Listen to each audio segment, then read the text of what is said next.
Master class grammar के इस third lecture में मैं डॉक्टर बीके सिंह आप सभी का स्वागत करता हूं बीके सिंह इंग्लिश क्लासेस के इस माइंड ब्लोइंग प्लेटफॉर्म पे।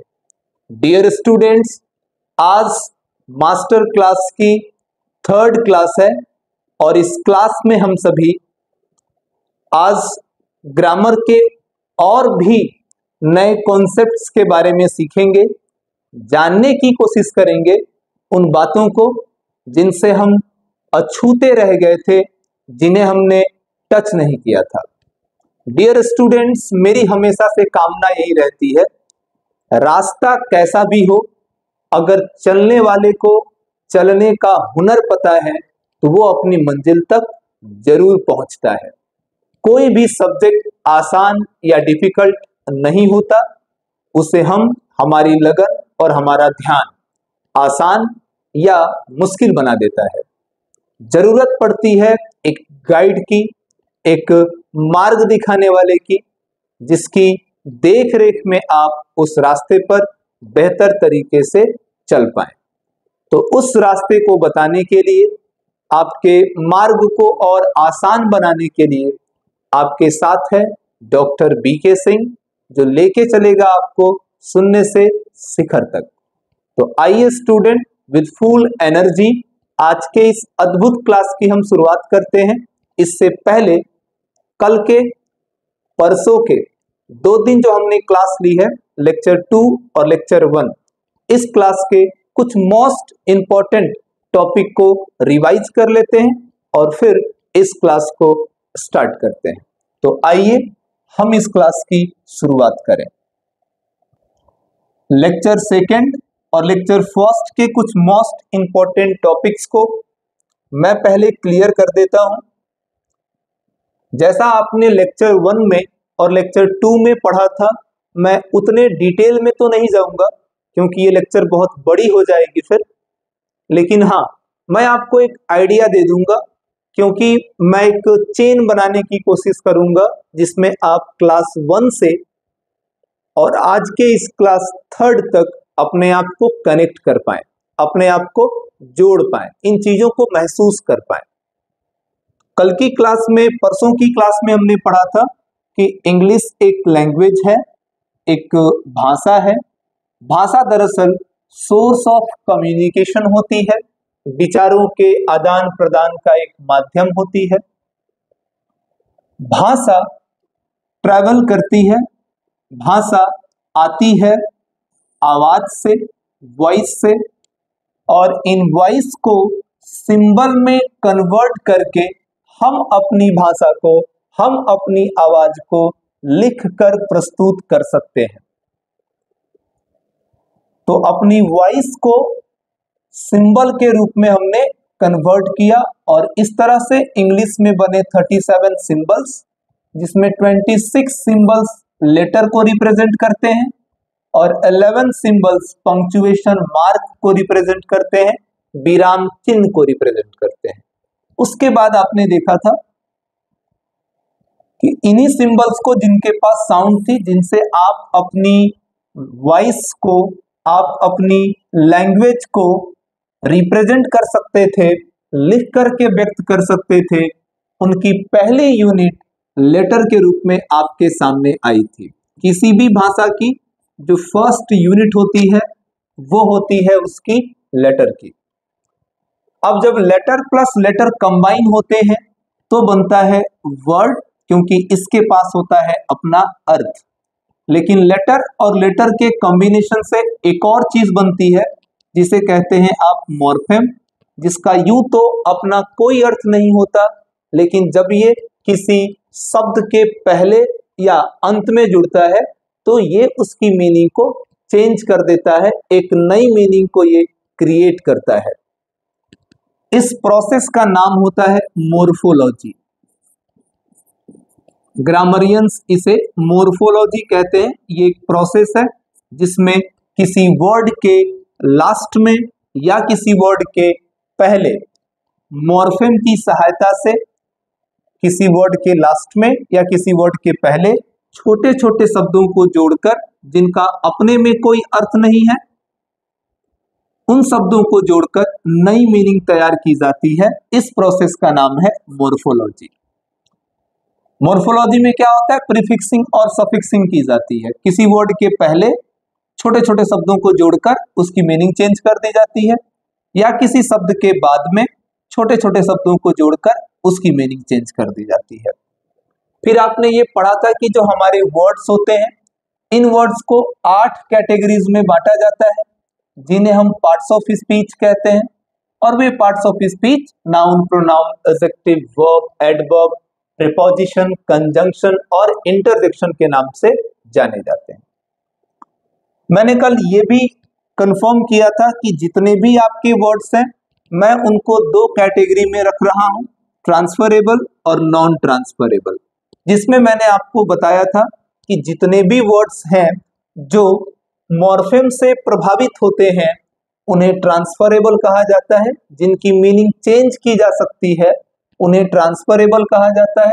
पर ऐसे जितने भी वर्ड्स हैं जिनकी मीनिंग चेंज नहीं हो सकती, जिनके स्टार्टिंग में या लास्ट में कुछ छोटे छोटे शब्दों को जोड़कर नया अर्थ नहीं बनाया जा सकता, उन्हें नॉन ट्रांसफरेबल वर्ड कहते हैं। शायद मैं इन्हीं चीजों को एक्सप्लेन कर रहा था, तभी कल मेरी माइक ऑफ हो गई थी और क्लास वहीं पर मैंने रोक दी थी। इवन क्लास तो मैंने पूरी ली थी कल, लेकिन जब वीडियो अपलोड करने की बारी आई तो पता चला कि बहुत पहले ही माइक ऑफ हो चुकी है और मैं कैमरे के सामने खड़ा होकर बस दनादन लेक्चर दिए जा रहा हूं। तो कल के लिए सॉरी था, क्योंकि कल आपकी क्लास जिस रिदम में जानी चाहिए थी, लास्ट में वहां तक नहीं जा पाई। खैर, उस कसर को मैं आज पूरी कर दूंगा। देखेंगे, आज कल के क्लास में यही चीज मैं बताने की कोशिश कर रहा था यहाँ पे, जो कि आज मैं पूरा कर रहा हूं अपने लेक्चर के माध्यम से। स्टूडेंट, पार्ट्स ऑफ स्पीच के 4 मेंबर को, नाउन को, एडजेक्टिव को, वर्ब को और एडवर्ब को आपने ट्रांसफरेबल कहा है, क्योंकि आप इनकी मीनिंग चेंज कर लेते हैं। प्रोनाउन, प्रेपोजिशन, कंजंक्शन और इंटरजेक्शन को आपने नॉन ट्रांसफरेबल कहा है, क्योंकि इनकी मीनिंग चेंज नहीं होती। जब आपको हिंदी स्टार्टिंग में जब आपको पार्ट्स ऑफ स्पीच पढ़ाया गया होगा, तो आपके टीचर ने ये बताने की कोशिश की होगी, आपको याद भी कराया होगा, प्रेपोजिशन का हिंदी नाम समुच्चय बोधक अव्यय, कंजंक्शन का हिंदी नाम, सॉरी, प्रेपोजिशन का होता है संबंध बोधक अव्यय, कंजंक्शन को कहते हैं समुच्चय बोधक अव्यय और इंटरजेक्शन को कहते हैं विस्मयादि बोधक अव्यय। यानी कि कहीं ना कहीं बच्चों ये चीजें क्या है, अव्यय हैं। और हिंदी ग्रामर में आपने अव्यय के बारे में पढ़ा था कि जिसके ऊपर लिंग और वचन का कोई प्रभाव नहीं पड़ता, जिसमें किसी भी प्रकार का परिवर्तन नहीं लाया जा सकता, उनको हम अव्यय कहते हैं। ये कल तक की बातें हैं, आज की बात शुरू करिए।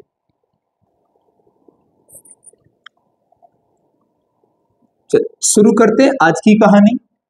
डियर स्टूडेंट्स, हुआ यूं कि जब ट्रांसफरेबल और नॉन ट्रांसफरेबल वर्ड का क्लासिफिकेशन कर दिया गया, उसके बावजूद भी कुछ लोगों के आत्मा को शांति नहीं मिली। जो ग्रामरियंस हैं, जिन्हें व्याकरण के विज्ञान से खेलना पसंद है, जो ग्रामर के नए नए रूल्स बनाते हैं, उन लोगों ने क्या किया, वो एडजेक्टिव को डिटेल में स्टडी करना शुरू किया और वो इस बात को ढूंढने की कोशिश कर रहे थे कि क्या जितने भी एडजेक्टिव्स होते हैं वे सभी ट्रांसफरेबल होते हैं, क्या उन सबकी मीनिंग को चेंज किया जा सकता है। तो उन्हें आंसर मिला जी नहीं, जितने भी एडजेक्टिव्स होते हैं वे सभी के सभी ट्रांसफरेबल श्रेणी में नहीं आते। कुछ ऐसे एडजेक्टिव्स हैं जिनकी मीनिंग को आप चेंज नहीं कर पाएंगे। हालांकि वो ट्रांसफरेबल तो हैं, लेकिन उनकी मीनिंग नहीं बदलेगी। उन एडजेक्टिव्स को यहां से नॉन ट्रांसफरेबल में प्लेस कर दिया गया और उनका नाम दिया गया डिटरमिनर्स। इसकी एक लेसन होती है ग्रामर की बुक्स में, डिटरमिनर्स। तो एक्चुअली ये जो डिटरमिनर्स हैं वो है तो एडजेक्टिव ही, लेकिन उनमें एक अच्छी क्वालिटी ये है कि उनकी मीनिंग चेंज नहीं होती, उनकी मीनिंग बदलती नहीं है, उनके ऊपर मॉर्फेम का कोई प्रभाव नहीं पड़ता है। तो ये डिटरमिनर्स हैं। जैसे कि आप देख लो माई, ये एक डिटरमिनर है। क्या आप इसकी मीनिंग को चेंज कर पाएंगे? जैसे आर्टिकल्स डिटरमिनर्स में आते हैं, द, क्या आप इसकी मीनिंग को चेंज कर पाएंगे? जैसे दिस दैट दिस दोज आते हैं डिटरमिनर्स में, क्या हम दिस की मीनिंग को चेंज कर पाएंगे? क्या इसमें इसके पहले या इसके बाद कुछ जोड़कर नया मीनिंग बना पाएंगे हम? नहीं होगा। तो इन लोगों को ट्रांसफरेबल से उठाकर नॉन ट्रांसफरेबल में प्लेस कर दिया गया। ऐसा करते ही कुछ और ग्रामरियंस ने दिमाग लगाया और ऐसी ही सर्च प्रोसेस उन्होंने अपनाई वर्ब के साथ। अब उनके अंदर एक आग लगी हुई थी कुछ नया ढूंढने की, कुछ ऐसा ढूंढने की जो अब तक न मिला हो, और उन्होंने आखिरकार ढूंढ निकाला। क्या ढूंढा उन्होंने? कि वर्ब के अंदर भी, हालांकि सबसे ज्यादा परिवर्तन वर्ब में ही होता है, लेकिन वर्ब के अंदर भी कुछ ऐसे वर्ब मिले, एक ऐसी फैमिली मिली जो कंप्लीटली मॉर्फेम के प्रभाव से मुक्त थी। पूरी तरह से मॉर्फेम का उनके ऊपर कोई प्रभाव नहीं था। उन वर्ब्स की फैमिली को लाया गया नॉन ट्रांसफरेबल वर्ड में और उन्हें नाम दिया गया ऑक्सिलरी वर्ब। तो ऑक्सिलरी वर्ब आ गई है तो ये वर्ब ही, लेकिन नॉन ट्रांसफरेबल की क्वालिटी इनके अंदर है, इसलिए इनको यहां से हटा दिया गया। उसके बाद student same process with adverb, adverb को भी काफी तराशा गया, ढूंढा गया। इसके अंदर से भी कुछ ऐसे एलिमेंट्स निकाले गए जो नॉन ट्रांसफरेबल की कंडीशन को फुलफिल कर रहे थे और उन्हें कहा गया इंटेंसिफायर।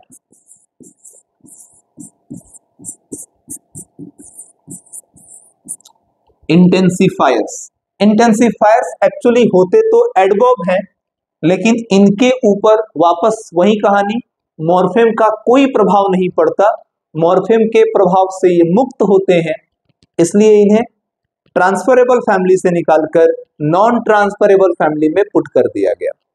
अब आपके सामने जो लिस्ट दिख रही है, ये लिस्ट पार्ट्स ऑफ स्पीच के लेसन की लिस्ट है। यानी अब आपने अपने पार्ट्स ऑफ स्पीच के नए लिस्ट को तैयार किया है, जिसमें आपके चैप्टर्स चलेंगे, noun, adjective, verb, adverb, pronoun, preposition, conjunction, interjection, determiners, auxiliaries verb और इंटेंसिफायर। इंटेंसिफायर में कुछ एग्जांपल्स मैं आपको दे देता हूं, जैसे कि वेरी। अब वेरी एक ऐसा वर्ड हो गया जिसके पहले प्रीफिक्स नहीं किया जा सकता, बाद में सफिक्स नहीं किया जा सकता। एक और वर्ड आता है इसमें टू, एक और वर्ड है इसमें इनफ। तो ये कुछ ऐसे वर्ड हैं स्टूडेंट्स जिनके साथ मॉर्फेम की कोई कहानी नहीं बनेगी और ये अपनी मीनिंग को चेंज नहीं करेंगे। आइए अपनी लेसन प्लान को थोड़ा सा और इंक्रीज करेंगे। मेरी इच्छा तो है कि मैं यहाँ पे आपको पार्ट्स ऑफ स्पीच के डिटेल्स दे दूं, लेकिन फिर ये कहानी बहुत लंबी हो जाएगी और मुझे बेसिक पूरा करना है आपका। तो मैं इन चीजों को लेके अब आगे बढ़ जाऊंगा और कुछ और डिटेल करूंगा आपके साथ। आप जब कुछ ग्रामर की बुक्स खरीदेंगे, उन बुक्स में आप ये पाएंगे कि नॉन ट्रांसफरेबल और ट्रांसफरेबल के अलग नाम है। ट्रांसफरेबल को उन किताबों में कहा गया है फॉर्म क्लासेस, खासकर ऑक्सफोर्ड की बुक्स में इनका जिक्र मिलता है, फॉर्म क्लासेस। और नॉन ट्रांसफरेबल को कहा जाता है स्ट्रक्चरल वर्ड। अब इतने भारी भरकम शब्द बनाने की कोई जरूरत नहीं है, आप सीधी बात नो बकवास कह सकते हैं। ट्रांसफर के एबल है, ट्रांसफरेबल है, ट्रांसफर के एबल नहीं है, नॉन ट्रांसफरेबल है। चीजें आखिर आके वही क्लियर करनी है, बातें वही पढ़नी है। बहुत ज्यादा भारी भरकम शब्दों को शामिल करने से आपकी विद्वता जाहिर नहीं होती। मेरी सोच ये कहती है कि विद्या वही जो समझ में आ जाए, काम में आ जाए, प्रयोग में आ जाए, बाकी सब तो पेज पलटे हैं आपने। और ये जो सर्टिफिकेट्स आप देखते हैं ये क्या है? एक्चुअली ये सभी आपके एक्सपेंस के रिसिप्ट हैं, जो पढ़ाई के प्रोसेस में आपने खर्च किए हैं, उसके रसीद हैं ये सारे। एग्जाम एक दिन होता है पर रिजल्ट भी एक ही दिन आता है, लेकिन एग्जाम और रिजल्ट के लिए जो हम पढ़ाई करते हैं उनसे मिलता है अनुभव, और वो हमारे साथ जीवन भर रहता है। अनुभव को इकट्ठा करने की कोशिश करिए। आप जिन भी विद्वानों के बारे में, अधिकांश विद्वानों के बारे में जानेंगे, चाहे वो रहीम हो, कबीर हो, तुलसीदास हो, चाहे वो कालिदास हो, ये जितने भी बड़े बड़े स्कॉलर्स हैं, रविन्द्रनाथ टैगोर हो, ये कभी यूनिवर्सिटी नहीं गए, इनके पास कोई खास सर्टिफिकेट्स नहीं था, लेकिन आज यूनिवर्सिटी में इनके बारे में पढ़ाया जाता है। सर्टिफिकेट्स पाने के लिए इनके लाइफ को स्टडी करना होता है, इनके दिए गए थ्योरीज को पढ़ना होता है। तो क्या था इनके पास? नॉलेज था, इनके पास कॉन्सेप्ट थे, इनके पास एक्सपीरियंस था। एक्सपीरियंस, नॉलेज और कॉन्सेप्ट के लिए हमें बहुत ज्यादा भागदौड़ नहीं करनी है, चीजों को स्थिरता के साथ सीखना है।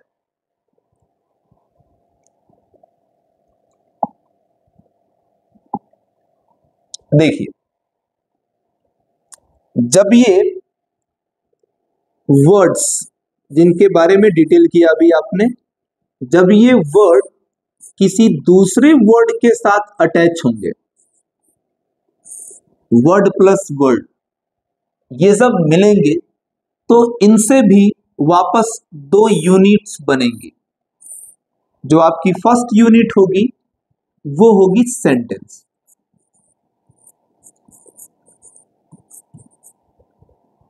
और जो सेकेंड यूनिट होगी वो होगी फ्रेज।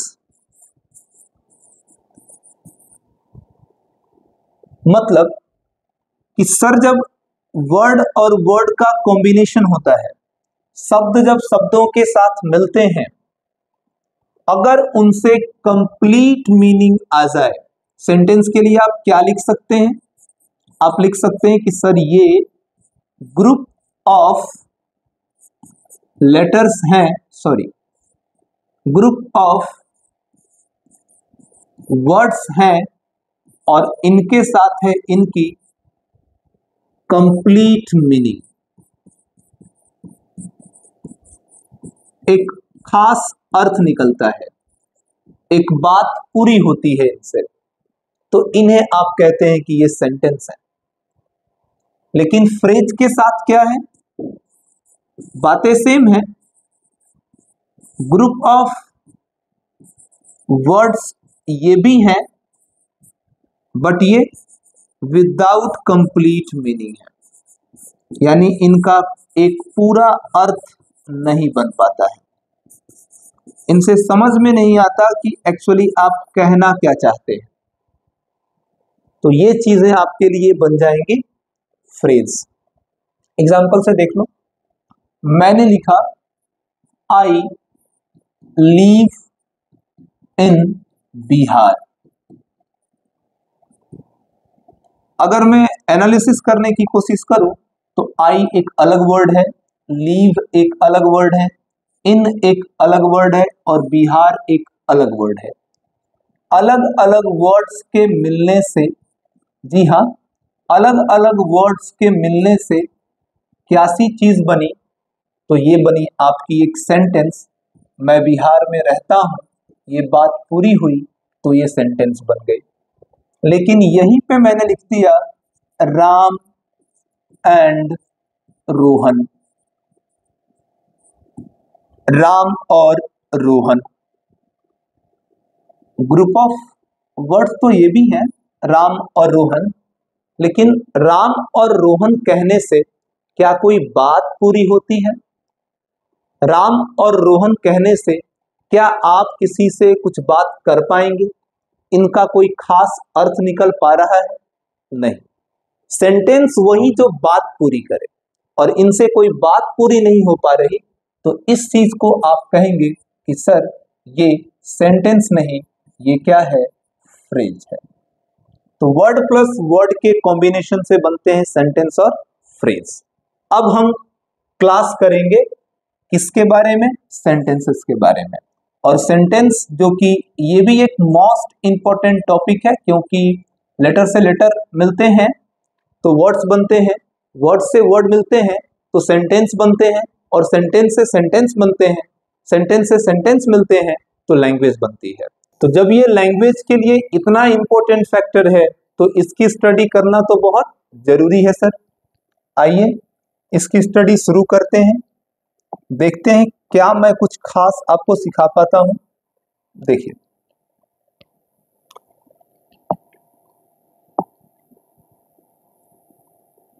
अपना हीरो सेंटेंस।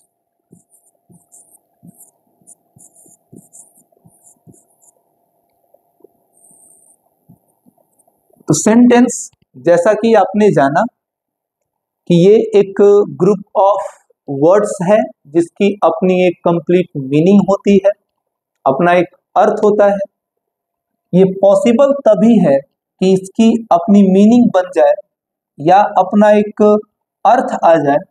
ये इस चीज पे निर्भर करता है कि इस सेंटेंस को बनाने वाले जितने भी वर्ड्स थे, जितने भी शब्द थे, उनको आपने अरेंज कैसे किया है।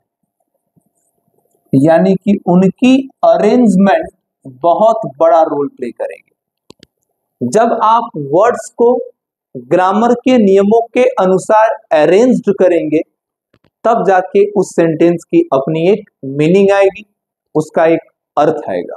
अगर वर्ड्स का अरेंजमेंट सही नहीं रहा तो फिर उस सेंटेंस का कोई मतलब नहीं निकलता है। जैसे कि आप ये देख लें कि मैंने लिख दिया पेन, हैव, आई, ए, सारे ऐसे वर्ड्स मैंने लिए हैं जिनकी अपनी मीनिंग होती है, लेकिन इसका अरेंजमेंट सही नहीं हो पाया, इसलिए इसकी कोई मतलब नहीं है। लेकिन जैसे ही मैं इसे ग्रामर के नियमों पर अरेंज्ड कर देता हूं तब इसकी अपनी एक सही मीनिंग सामने आती है।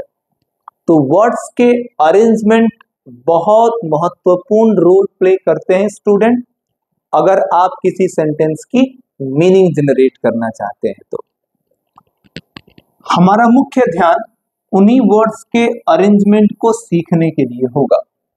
वर्ड्स के अरेंजमेंट को सीखने के लिए हमें पहले सेंटेंस के कुछ खास बातों को जानना होगा, जैसे कि किसी भी सेंटेंस के दो पार्ट होते हैं। किसी भी सेंटेंस में दो पार्ट्स होते हैं। जो फर्स्ट पार्ट होता है उसे आप कहते हैं सब्जेक्ट, और जो दूसरा पार्ट होता है उसे आप कहते हैं प्रेडिकेट।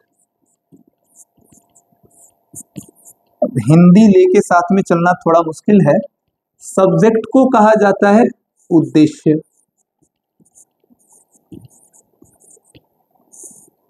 और प्रेडिकेट को हिंदी में कहा जाता है विधेय। ये किसी भी सेंटेंस के दो पार्ट होते हैं। एज फॉर एग्जाम्पल मैंने लिखा यहां कि Reena washes the clothes. Reena कपड़े धोती है। आप दरअसल ये बताएं कि आपने यहां चर्चा किसकी की। जिसकी आप चर्चा करते हैं वो होता है आपके सेंटेंस का सब्जेक्ट। तो रीना कपड़े धोती है, इसमें चर्चा रीना की हुई, तो रीना इस सेंटेंस की सब्जेक्ट हुई।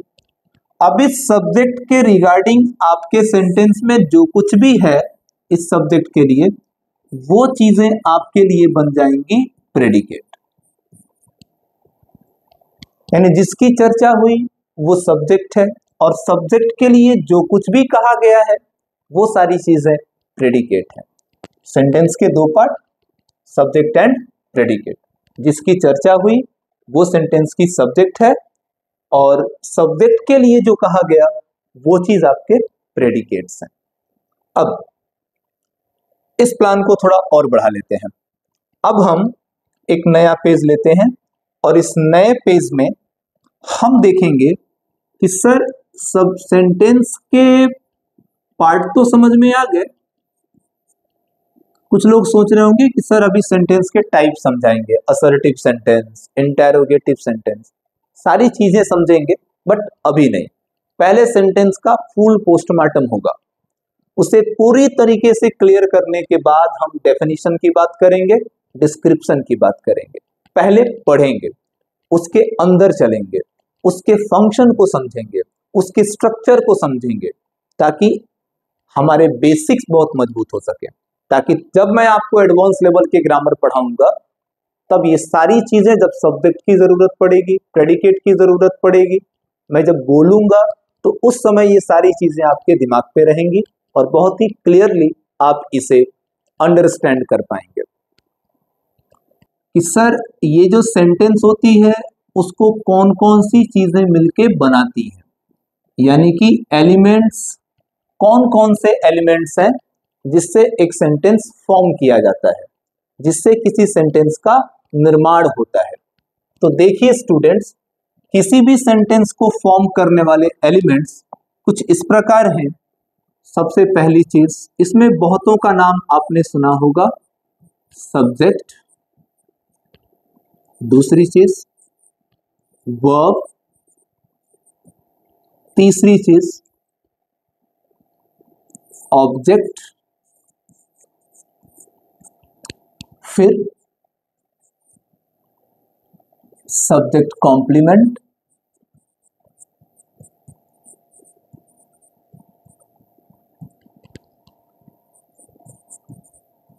देन आफ्टर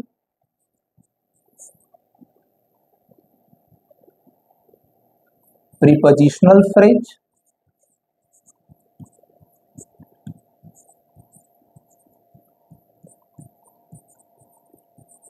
and then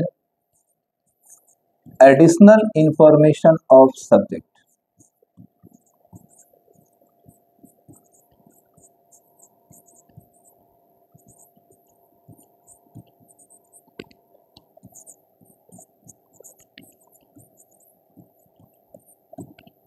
एक और यूनिट भी है इसमें, पार्टिटिव कहा जाता है उसे। ये भी एक अच्छी चीज है। ये एलिमेंट्स हैं जिन्हें आप सेंटेंस एलिमेंट्स के नाम से जानते हैं। सब्जेक्ट वर्ब ऑब्जेक्ट बहुत बार पढ़ा होगा आपने, और इन चीजों को जब जब आप टेंस के फॉर्मूलाज याद करते हैं तो सर लोग बार बार इन्हें रिपीट भी करते हैं, सब्जेक्ट प्लस वर्ब या वर्ब 5 प्लस ऑब्जेक्ट। तो ये चीजें बार बार रिपीट होती हैं।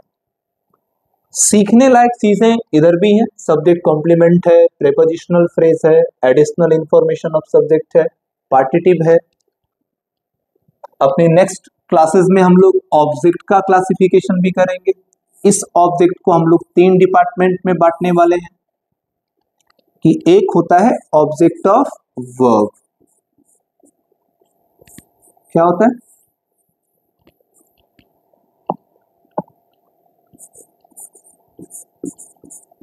Object of verb.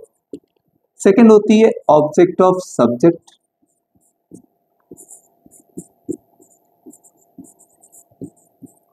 And the last one object of preposition.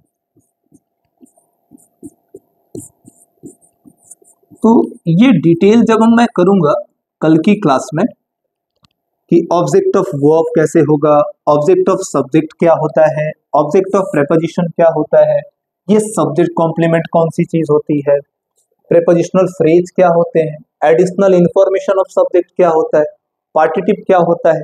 यानी कि हमारी जो अपकमिंग क्लास है, कल की जो क्लास होगी हमारी, वो अब तक की सबसे धांसू क्लास होगी, अब तक की सबसे जबरदस्त क्लास होगी, MI होगी, पूरी मोस्ट इंपॉर्टेंट क्लास होगी। आज की इस बेसिक को मैं यही रोक रहा हूं और कल की क्लास में हम लोग इसी मोस्ट इंपॉर्टेंट थ्योरी को, यानी कि एलिमेंट ऑफ सेंटेंस को कल डील करेंगे।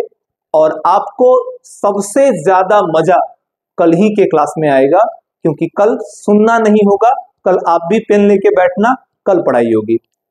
कल पेन कॉपी लेके बैठ जाओ, क्योंकि कल होगा टू वे कम्युनिकेशन।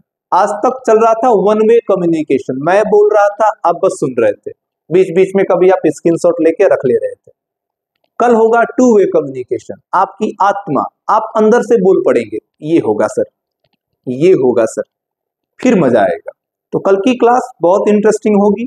मैं फिर से आप सबसे ये निवेदन करता हूं, इस क्लास की जानकारी और स्टूडेंट्स तक पहुंचाएं, ताकि इसका लाभ अधिक से अधिक लोगों को मिले। पूरे बिहार के लिए एक अभियान, एक युद्ध स्तर के क्लास की तैयारी हमारे द्वारा चलाई जा रही है। आपसे निवेदन है कि आप इसमें सहभागी बने, खुद भी आप इन सारे क्लासेस का बेनिफिट लें, और ये कोशिश करें कि अदर स्टूडेंट्स भी इसका बेनिफिट ले सके। इसकी कोई सीमा नहीं है, class 9th 10th 11th 12th सभी क्लासेस के लोग जो इंग्लिश सीखना चाहते हैं, उन सब के लिए इंपॉर्टेंट क्लास है। आप सबके साथ शेयर करें, सबको बताएं कि यूट्यूब पे एक चैनल है बीके सिंह इंग्लिश क्लासेस का। अब वहां नए तरीके से सर ने पढ़ाना शुरू किया है, बेसिक चल रहे हैं। अगर आपकी बेसिक मजबूत हो गई तो आगे मजा आ जाएगा आपको, क्योंकि घर की बुनियाद मजबूत बनाई जाती है, क्योंकि उसी के ऊपर होता है पूरे घर के भार को रोकने की जिम्मेदारी। तो बेसिक अगर आपके मजबूत रहेंगे तो आगे इंग्लिश की जो इमारत हम बनाएंगे आपके साथ मिलकर, वो बहुत ही मजबूत रहेगा, वो टिक पाएगा। थैंक यू स्टूडेंट्स, मिलते हैं कल के लेक्चर में।